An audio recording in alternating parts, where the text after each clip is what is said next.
Welcome to another edition of Vegas Bad Boys of Podcasting. I'm your host, DJ Impact. I got all of the bad boys here with me. And welcome to 3 Count, guys. We have 3 good topics we find online to discuss.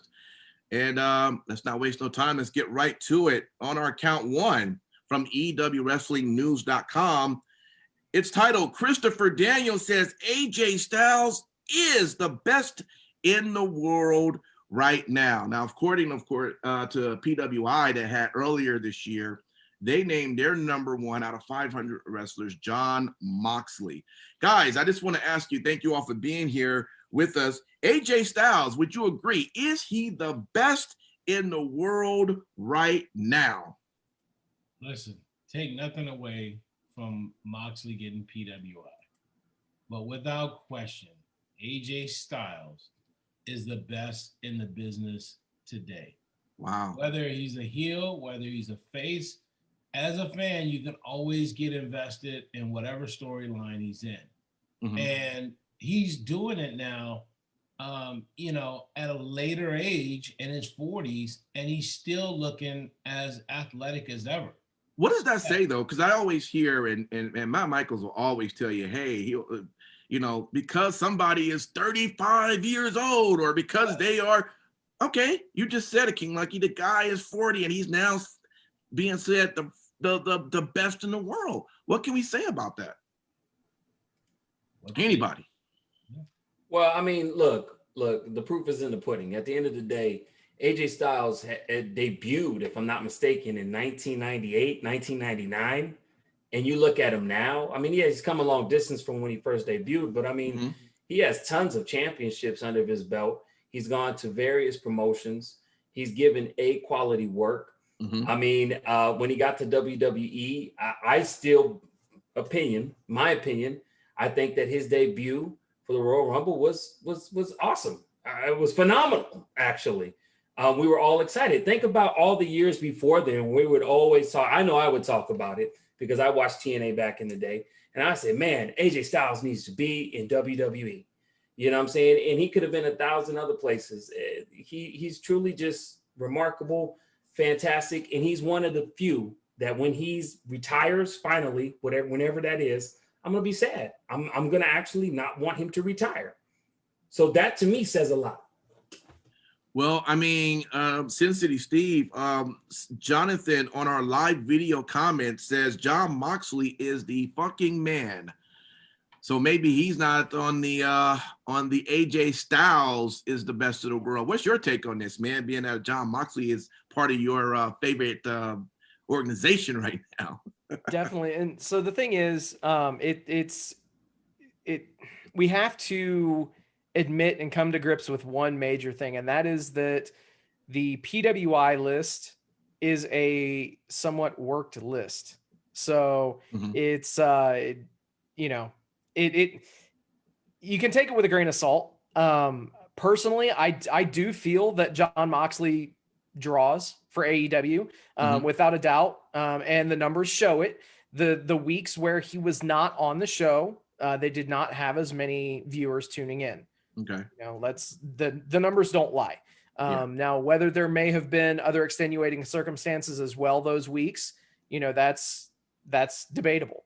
But at the end of the day, we can only work with the data that's given.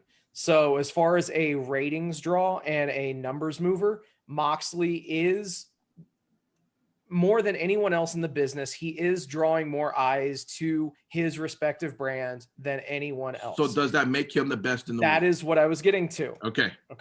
So with that being said, AJ Styles is on another level and has been on another level with his work rate and with his willingness to get people, or rather willingness to do whatever it takes to get people to tune in and to follow his career. Whether it was the dying days of WCW or when he was, in TNA. And from there, obviously the thing that will forever blow my mind is if you guys go back and you look at his debut in the Royal Rumble, WWE was so unsure that AJ Styles would be recognized that when he was coming out to the ring, they cut to a close shot of Roman Reigns' face as a reaction. They did not even show AJ Styles entering the Royal Rumble when he was standing at, at the top of the ramp. Yeah. It was something that they've had to go back in, and I believe they've switched the footage now to where it actually shows that angle on the network. But I remember watching it live and I was like, what the fuck? You're trying to kill this guy before he even gets over. Right. So without a doubt, everything that he's been able to accomplish in WWE is without a doubt phenomenal. Because he's come so far and he's exceeded their expectations so much. Yeah. Dare I say, you put anybody else in that situation and they will not rise to that occasion like AJ Styles has. Yeah. So that getting Vince on your side when he already doesn't like you because you have an accent, because you're short, because you're coming from a competitor that wasn't really a competitor.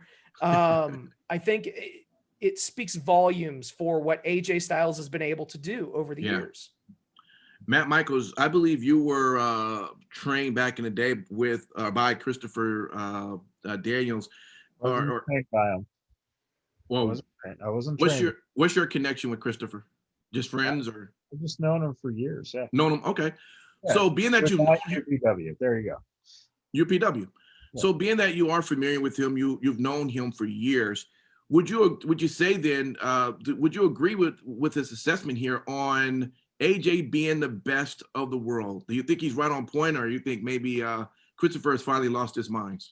Everyone's saying the same answer. So yeah, I mean, there's no doubt about it. But you're missing the meat on the story there, buddy. You don't know what the meat on the story is? Christopher Daniels is an AEW executive. And Moxley was the top guy on the 500.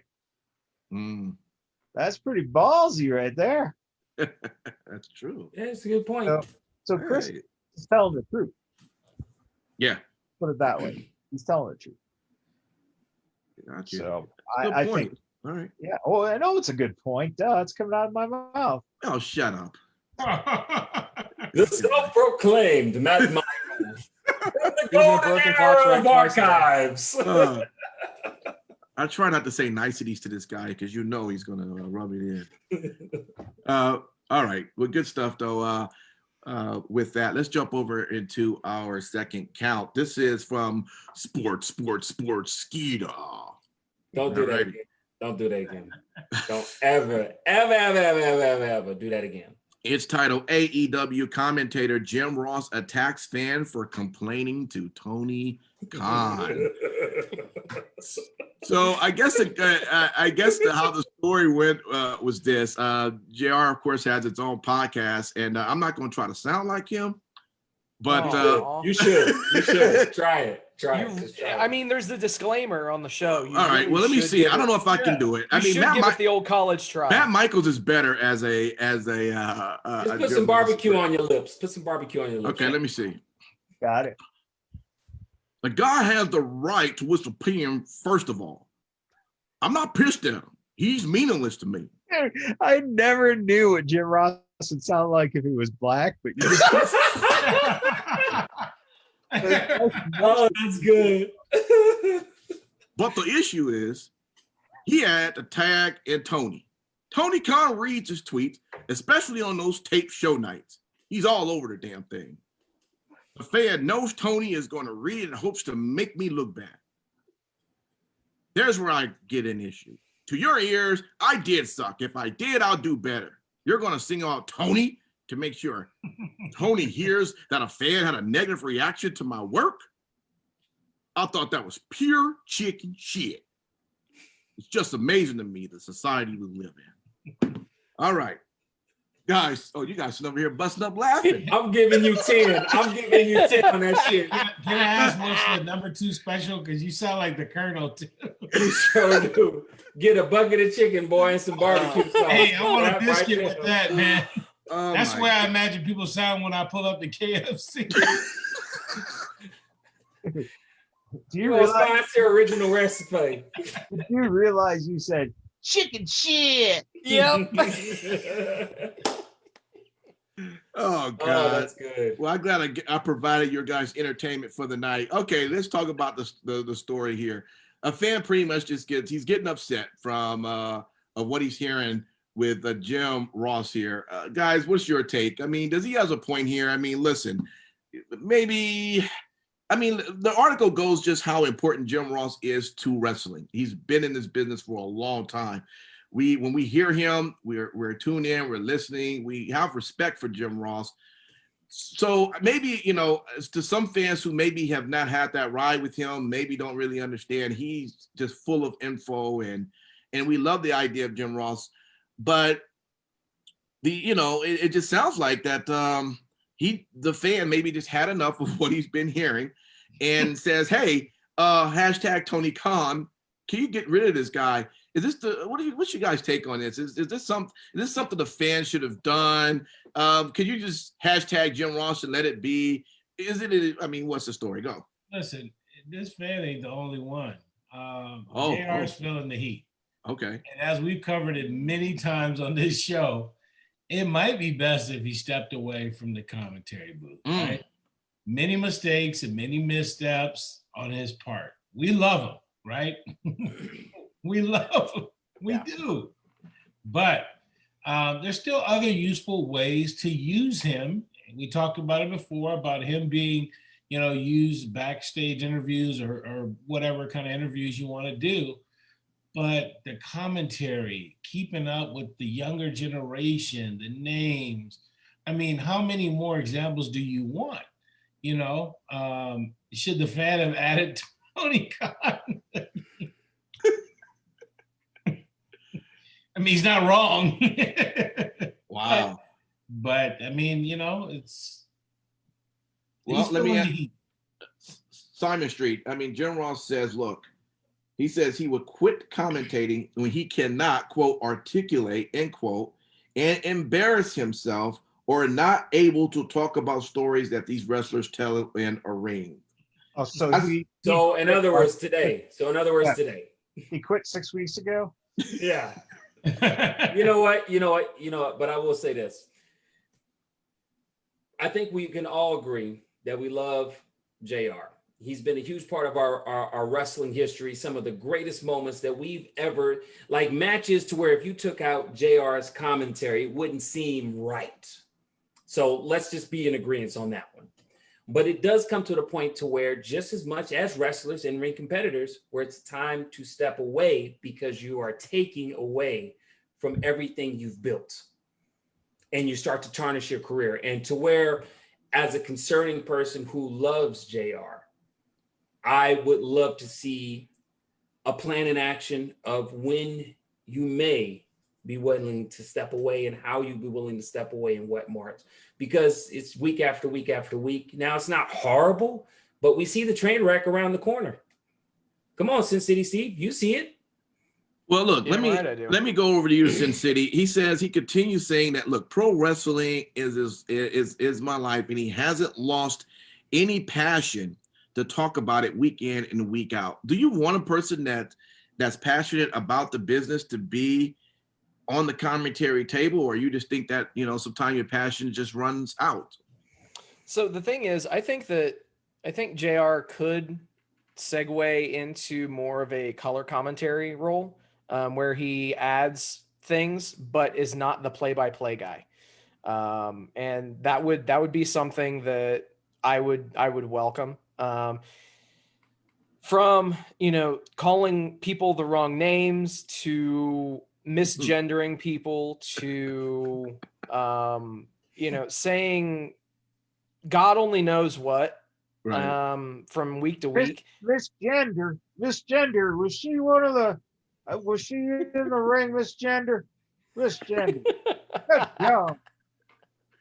But yeah, man, like it's one of those things. And, you guys the two of you that have already talked on this topic, I mean, you've pretty much said exactly what needs to be said. JR needs to he needs to be grooming his replacement at this point. You know, we need to, as people do in the wrestling business, we need to start thinking toward the future, and we need to build a commentary team, a youthful commentary team. I mean, hell, everybody always loves to knock WWE as being the old man's product, but at the end of the day, their commentary team is a lot younger than AEW's commentary team. And I think that that's something that can almost act as an elephant in the room that a lot of people aren't talking about. You know, they're already sowing the seeds for the future of their commentary booth. Whereas AEW, they evidently don't seem to give a shit at this point. Let me ask you, Matt Michaels, it says the commentator was disappointed. The commentator was disappointed about this complaint, not because the fan criticized him, but because he took it to Tony Khan.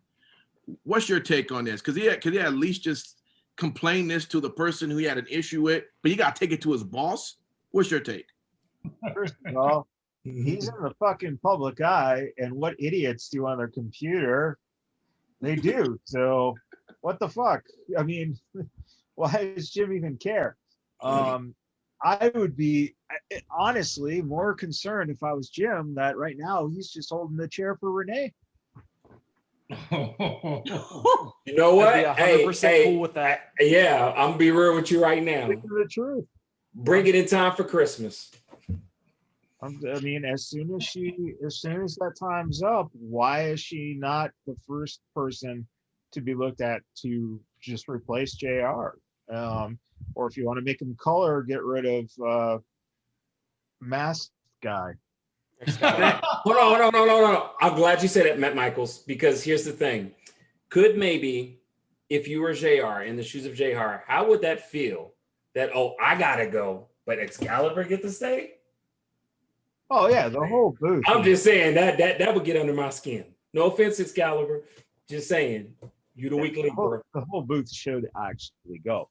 You know, and the reason you know that is because the most coherently entertaining booth is when Taz is in, or Jericho's in, or MJF's in. You know, it's like, well, they add another person who's a current personality, that works great.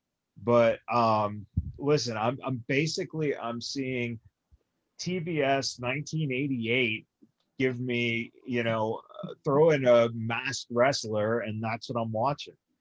You know, it's almost 40 years past the prime, guys. Let's just kind of step aside. JR, you don't want to be old Yeller. Finally, a second person that used old Yeller. Suicidal. Hey, but you know what's interesting, Matt Michaels, that you say that is because I feel like there's an opportunity for him, as we all mentioned, to groom the next person to come in, and you can be a part of that grooming process. I feel like if he keeps on down this road, and I might be overstating it, maybe a little too bold with saying this, you might take away that opportunity. Because Jim's got a well-earned professional ego, and I don't know if he would take very kindly to having to groom the person who's going to replace him. Not saying that he would or wouldn't. I do not know him personally.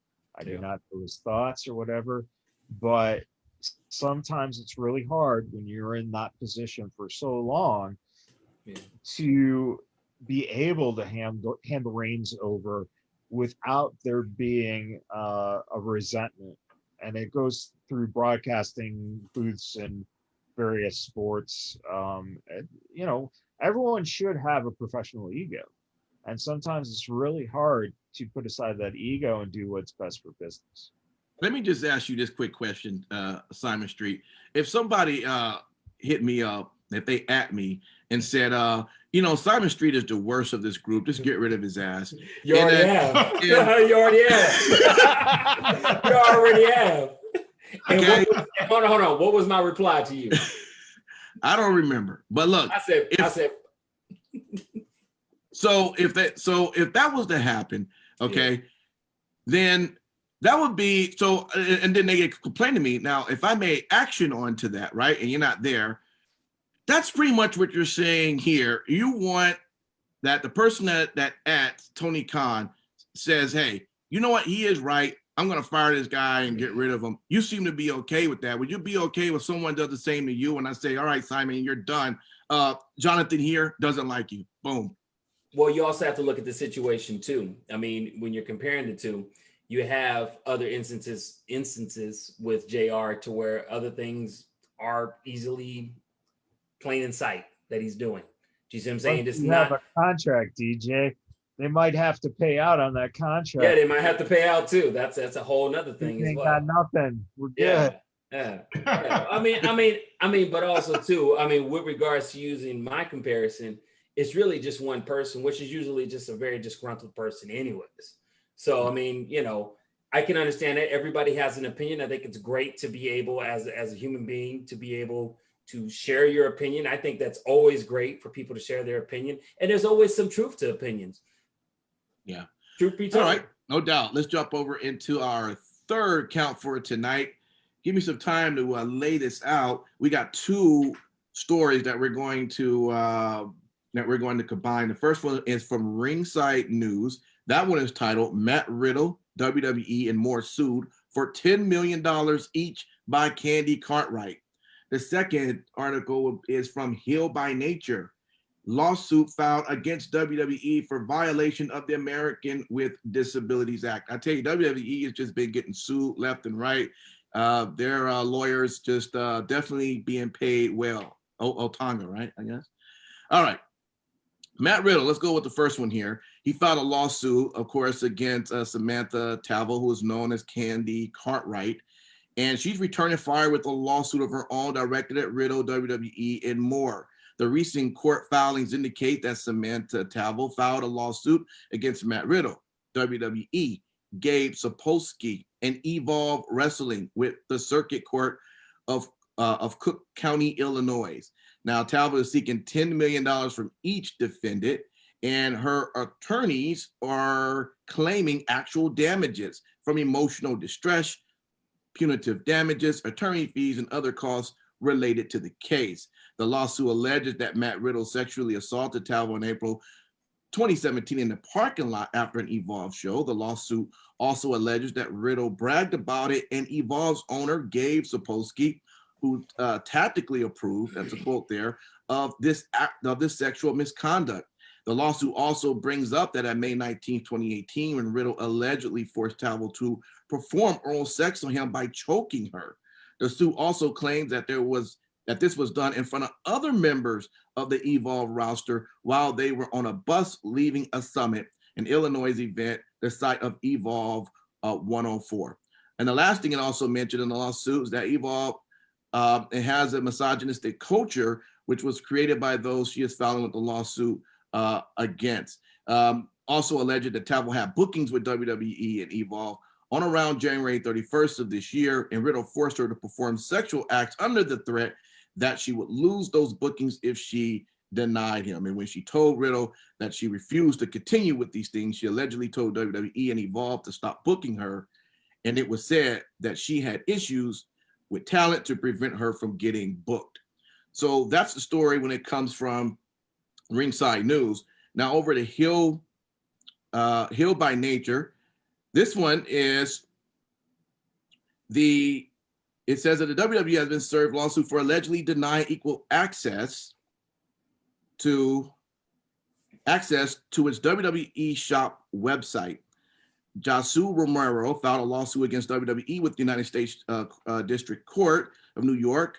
And the filing is Romero is visually impaired and legally blind person who requires screen reading software to read website content using his computer. Romero's lawsuit alleges that shop.wwe.com is not equally accessible to blind and visually impaired consumers. The suit states This violates the ADA, which is the Americans with Disability Act. And he's asking WWE to change its corporate policies and procedures to ensure its website will be accessible to the blind and visually impaired consumers. He's also looking to be awarded costs and expenses for attorney fees and demands a trial by jury. And of course, there's an entire filing below, which just breaks down everything. All right, fellas. We have 2 lawsuits that's coming towards WWE. I'm just curious, which one of these lawsuits you think would be more of a problem for WWE? You think both of them will, neither one of them, or you see one of them really being maybe a challenge?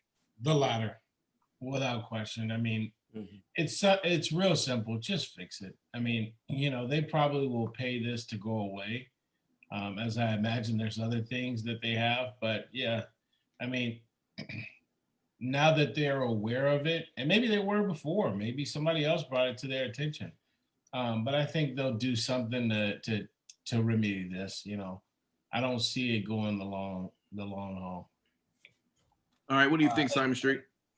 Oh, was you still going? Or? Yeah, because I was going to expound on the first.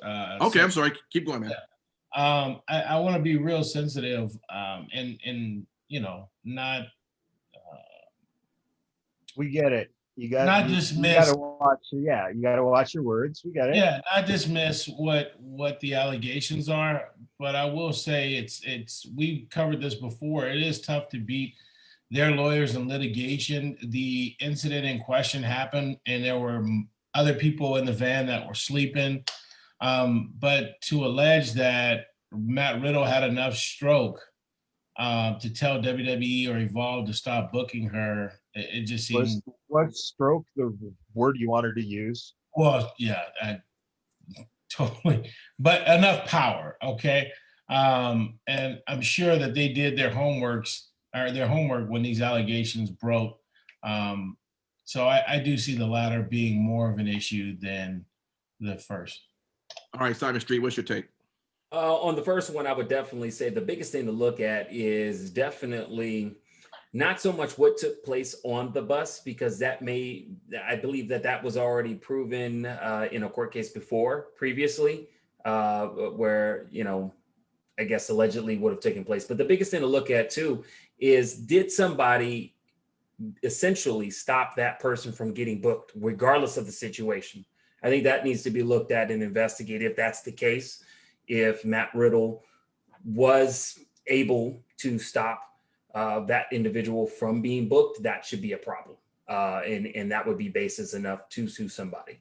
Now with the second one, with regards to with people who are visually impaired or blind, otherwise stated, with regards to having access to a website, there are some things that are external, refreshable braille displays or something, but just because if you have that external component, the actual website has to be compatible with that.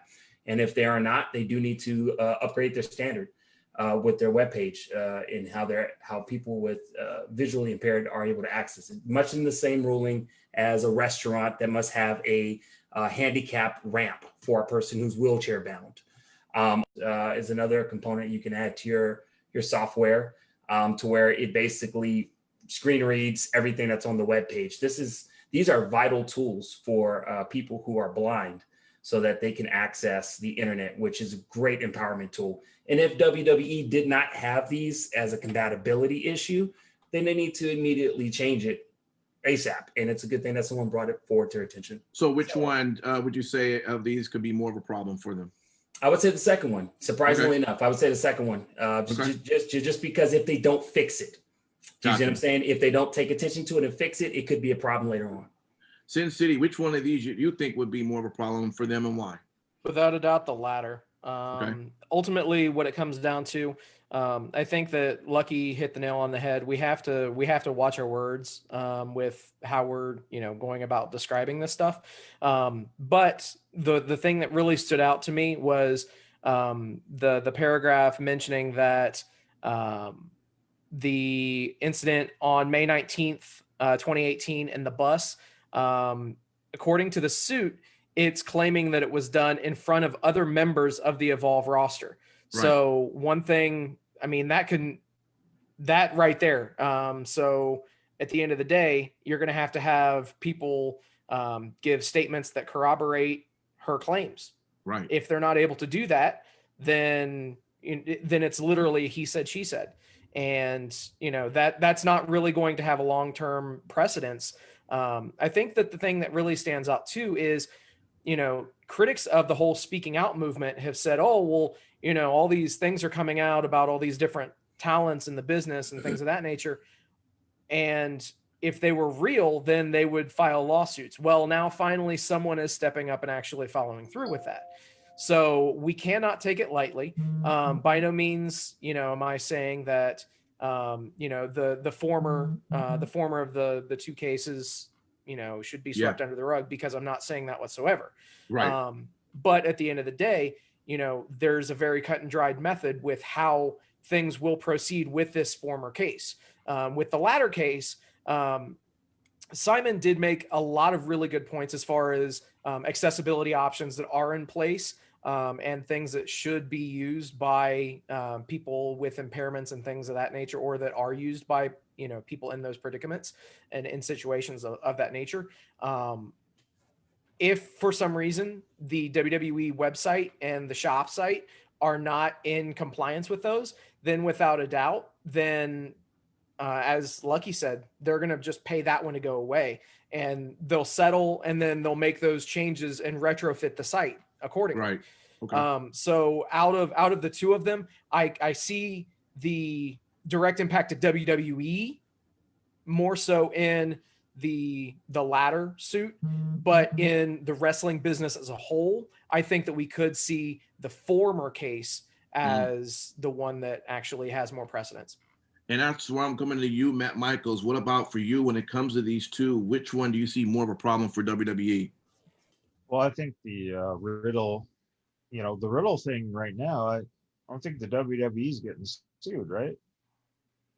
Yeah, no, they're named in it. Yeah. They are named in it? Yeah. Yep, they are. It's like 4 of them. Them, Evolve, Gabe, Sapolsky. Gabe, yep. And Matt, yeah. Yeah. I mean, you know, I mean that, you know, you guys said it all in terms of what needs to be looked at, and you know, and hey, if her story comes out that it's true, if the jury finds it true, then, you know, all the punishment towards, you know, what should come down to Matt and his career, you know, hey, go ahead and do it. That's only fair. But until it's proven, you know, it's, you know, is it something that's just going to end up being settled out of court? Because, you know, WWE can easily do that. Right. I think by far the harder case for the was for the WWE, the blind person case, because they never saw it coming. Mm-hmm. Gosh, I knew you couldn't resist. I knew you couldn't. Well played, Michaels. Maybe that's why they named the pay-per-view You'll Never See. Oh, Michaels. But I will say this. I will tell you right now. People in the visually impaired community, particularly blind people who cannot see, they have a very, very strong community. And if you piss them off and you just push them aside, you're going to pay for it. I'm just going to let you know. Well, you just called them Nazis. I didn't call them Nazis. What are you talking about, Nazis? Well, they're all technically Nazis. Oh my gosh. All right, so okay. That is our We need a drum line. That is our 3 count for tonight. Thank you guys for being a part of that.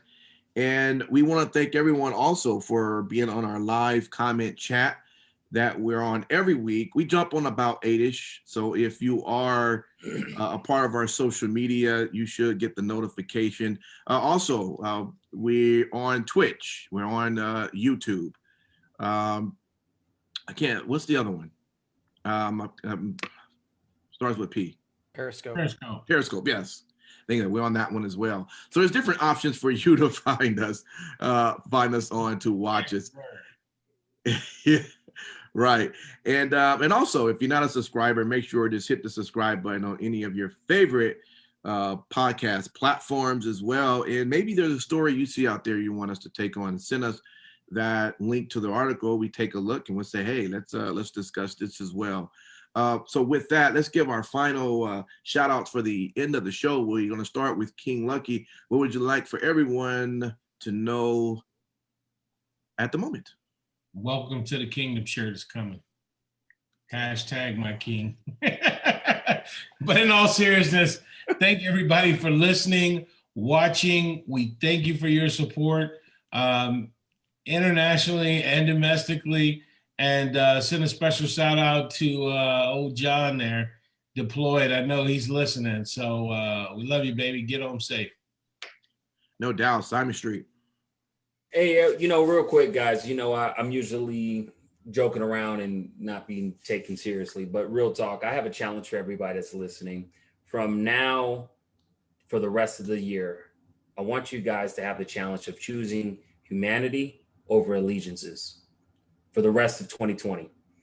Humanity over allegiances. I'm going to be doing it. And I know if you're watching and you care and you have a good heart, you'll do the same. All right. City. Really well said, Simon, by the way. Thank you guys for hanging out with us in the chat. Thank you to Jonathan. Thank you to Lisa. Thank you to Shant. Thank you to Ramon. Everybody that popped in there, that was hanging out with us in there. You guys that haven't checked out the chat, why not? Get in there. Also, just go to repsports.com if you like energy drinks, wellness items, all that kind of fun stuff. reppsports.com. They got all sorts of shit there. Go check it out and use promo code Vegas at checkout. Save yourself 15%. It does give us a little bit of a commission as well, so full disclosure. And as Lucky had mentioned, shout out to our boy, the Storm and Mormon, who's fighting valiantly for our country, and to every other man and woman serving abroad or domestically here for our great country. Thank you. Absolutely. Matt Michaels. The man had a fly on his head for 2 minutes and 8 seconds.